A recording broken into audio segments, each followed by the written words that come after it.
Hello friend, welcome back my channel. तो आज के डिस्कशन को शुरू करते हैं और आज वीडियो में बात करेंगे कि 4 जून के बाद जो रिजल्ट आएगा उसके बाद कौन से सेक्टर, कौन से स्टॉक फोकस में रहेंगे जिसमें बड़ी तेजी देखने को मिल सकता है अगर बीजेपी की सरकार बनेगी। अगर कहना सही नहीं होगा क्योंकि यहाँ पे बीजेपी गवर्नमेंट बन रही है, क्योंकि 5 फेज का इलेक्शन हो चुका है और उसमें जैसा बताया जा रहा है कि 272 का जो मेजोरिटी का डेटा आंकड़ा है उसे बीजेपी क्रॉस कर चुकी है और आज छठा फेज का इलेक्शन है जिसमें 300 के आसपास बीजेपी पार कर जाएगी।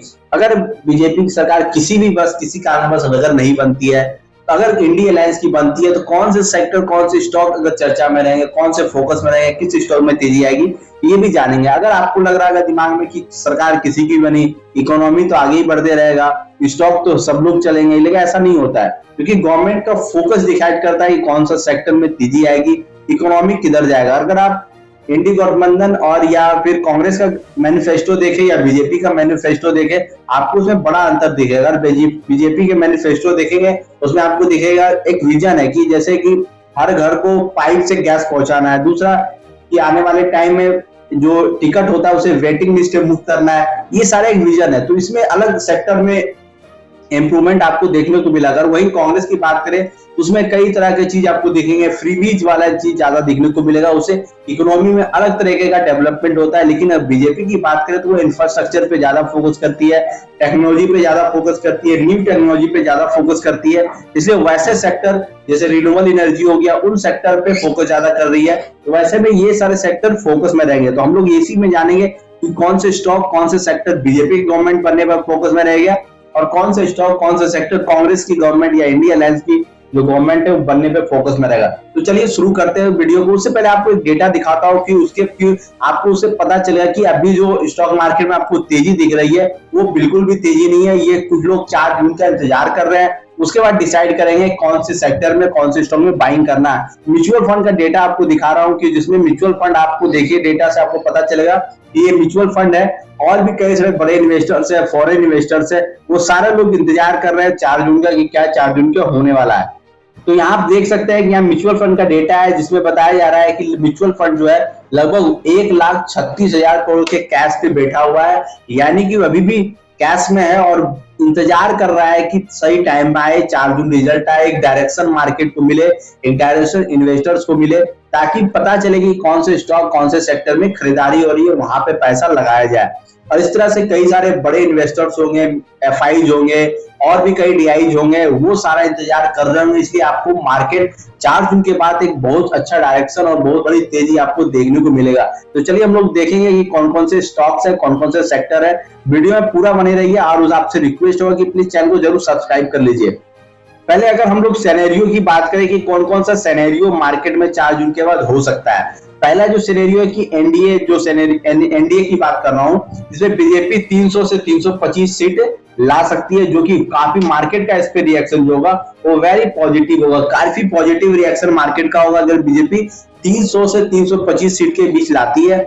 अगर बीजेपी 275 और 300 के बीच भी लाती है तो भी पॉजिटिव है, नेगेटिव कुछ नहीं है। लोग बोल रहे थे कि 300 सीट कम आ जाएगा, 400 नहीं आएगा, मार्केट में कुछ नेगेटिव एनवायरनमेंट बनेगा, ऐसा कुछ नहीं है, पॉजिटिव ही बनेगा। लेकिन अगर 300 प्लस आता है बीजेपी का तो मार्केट का रिएक्शन जो काफी बड़ा पॉजिटिव वे में होगा। अगर उसकी बात करें तो इंडिया गठबंधन की बात करें, अगर कांग्रेस का सीट 150 पे आता है तो मार्केट का जो रिएक्शन होगा वो री रेटिंग का होगा, यानी फिर से एक बार री रेटिंग किया जाएगा मार्केट के सेक्टर को, स्टॉक के, कौन सा स्टॉक, कौन सा सेक्टर आने वाले टाइम में चल सकता है। क्योंकि अभी सब लोग ये मान के डिसाइड कर रहे हैं कि आने वाले टाइम में ये सेक्टर का ग्रोथ इतना होगा, इस कंपनी में इतना ग्रोथ होगा, क्योंकि बीजेपी की गवर्नमेंट फिर से रिटर्न हो रही है, इसलिए लोग अपने अनुसार डिसाइड कर चुके हैं। अगर कांग्रेस की गवर्नमेंट अगर बनती है, अगर ऐसा सीट आता है, जो कि लगभग पॉसिबल नहीं है क्योंकि ऐसा हो भी नहीं सकता, बहुत ही मुश्किल चीज है।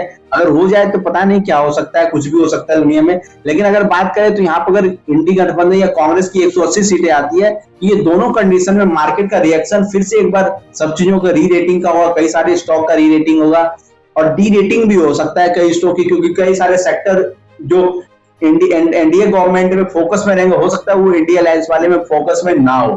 तो चलिए हम लोग देखते हैं। पहले हम लोग कांग्रेस की बात करेंगे, कौन कौन से सेक्टर, कौन कौन से स्टॉक चर्चा में रह सकते हैं। और दूसरा जो रीजन होता है कि सरकार बदलती है तो स्टॉक, सेक्टर, कंपनी बदल जाती है। इसका सबसे बड़ा रीजन है कि कुछ जो कंपनियां होती है वो प्रो बीजेपी होती है, कुछ कंपनियां होती है प्रो कांग्रेस होती है, उससे भी उन कंपनियों को फायदा मिलता है। जैसे अडानी ग्रुप है वो प्रो बीजेपी है, तो इस तरह से कई सारी कंपनियां ऐसी होती है। तो चलिए हम लोग देखते हैं, पहले कांग्रेस के बारे में बात करते हैं। बारे में बात करें तो यहाँ पे आप देख रहे होंगे एफएमजीसी सेक्टर फोकस में रह सकता है, रिटेल फोकस में रह सकता है, टू व्हीलर फोकस में रह सकता है, रेलवे फोकस में रहेगा, entry level PV, tractors, real estate, logistic, consumer durables, ये सारी चीजें फोकस में रह सकता है। अगर एफएमजीसी की बात करें तो वहां पे आप देख सकते हैं HUL, Dabur, Emami, Britannia, GCPL, Marico, Varun beverage, ये सारे स्टॉक फोकस में रह सकते हैं। रिटेल की बात करें तो आप वी-मार्ट दे सकते हैं, रिलैक्सो, कैंपस, रूपा, लक्स, ट्रेंड, जूडियो, ये सारे कंपनियां फोकस में रह सकती है। क्योंकि देखिए अगर कांग्रेस की गवर्नमेंट सरकार बनती है तो वो ज्यादातर कोशिश करता है कि फ्रीबीज का बहुत सारे चीजों को दिया जाए, पैसा लोगों के हाथों में दिया जाए। लेकिन बीजेपी की सरकार जहां बनती है वो सोचते हैं कि पैसा तो लोगों पे जाए, लेकिन उसके तहत कुछ मैन्युफैक्चरिंग हो तब जाए पैसा, यानी कि इंफ्रास्ट्रक्चर के थ्रू उस पे इंफ्रास्ट्रक्चर पे खर्च करे, वो पैसा डिस्ट्रीब्यूट हो लोगों में, वैसे इकोनॉमी बढ़े। लेकिन यहाँ पे कांग्रेस की सरकार कुछ अलग तरीके से सोचती है।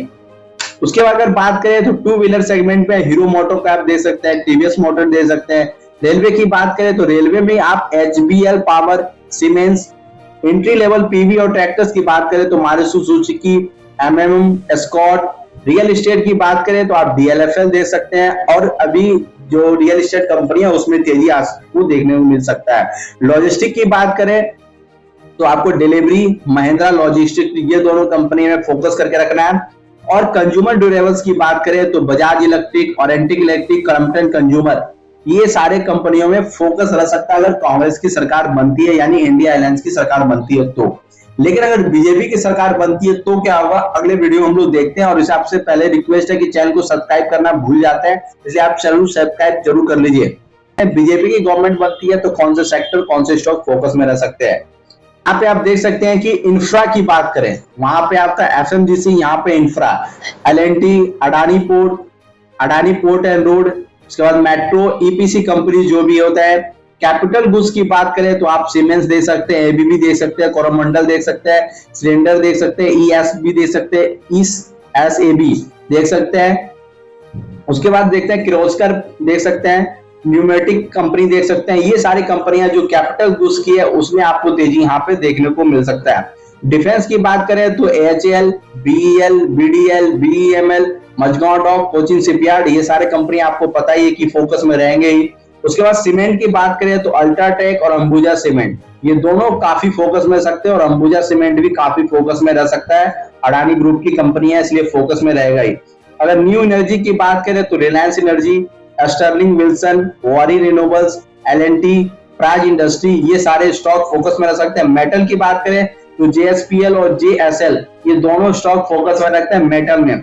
PSU बैंकिंग की बात करें तो यहाँ पे आपको SBI, bank of Baroda, Canara bank, union bank और पंजाब नेशनल बैंक में फोकस आपको रखना है। उसके बाद अगर PSU की बात करें तो जितने भी PSU सेक्टर है, OMC कंपनी है, वो सारे फोकस में रह सकते हैं। अगर वायर एंड केबल की बात करें तो आप यहाँ पे पॉलीकैप देख सकते हैं, आर्यन केबल देख सकते हैं, डिक्सन देख सकते हैं, एम्बर देख सकते हैं, और इसके बात करें इंस देख सकते हैं, सिरमा देखते हैं। ये सारे स्टॉक वायर एंड केबल और EMS सेक्टर में फोकस में रह सकते हैं। तो आपके पास यहाँ बहुत सारा लिस्ट आ चुका है स्टॉक्स का, उस पर आप फोकस बना के रखिए। उसमें आप एक SIP के थ्रू इन्वेस्टमेंट कर सकते हैं लॉन्ग टर्म के लिए। जितने भी यहाँ पे स्टॉक देख रहे हैं, ऐसा कुछ नहीं ट्रेडिंग के पर्पज से बाय किए, 10% 12% प्रॉफिट कमाया हो गया। ये सारे स्टॉक लॉन्ग टर्म के लिए होल्ड करने वाले हैं, क्योंकि अभी सारे स्टॉक आपको अगर पोर्टफोलियो में होंगे, इसे 5 साल 6 साल 7 साल होल्ड करिए, काफी अच्छा रिटर्न देंगे। क्योंकि एक बड़ा जंप आपको यहाँ से गवर्नमेंट में देखने को मिलेगा, क्योंकि सरकार यहाँ से कई सारे रिफॉर्म कर सकती है, कई सारे नई चीजें ला सकती है, उसे इंफ्रास्ट्रक्चर हो, इकोनॉमी हो, काफी बड़ा बूस्ट मिल सकता है। ये थे आज के वीडियो में कि कांग्रेस की सरकार बनती है तो कौन से सेक्टर, कौन से स्टॉक चर्चा में रह सकते हैं, और बीजेपी की गवर्नमेंट बन रही है तो उसमें कौन सा सेक्टर और कौन सा स्टॉक फोकस में रह सकते हैं। तो इस वीडियो को वहीं वाइंड अप करते हैं, और जाते जाते आपसे एक बार फिर से रिक्वेस्ट है कि चैनल को सब्सक्राइब जरूर करिए। वीडियो को पूरा देखने के लिए चैनल को सब्सक्राइब को, वीडियो को लाइक करने के लिए आपको थैंक यू।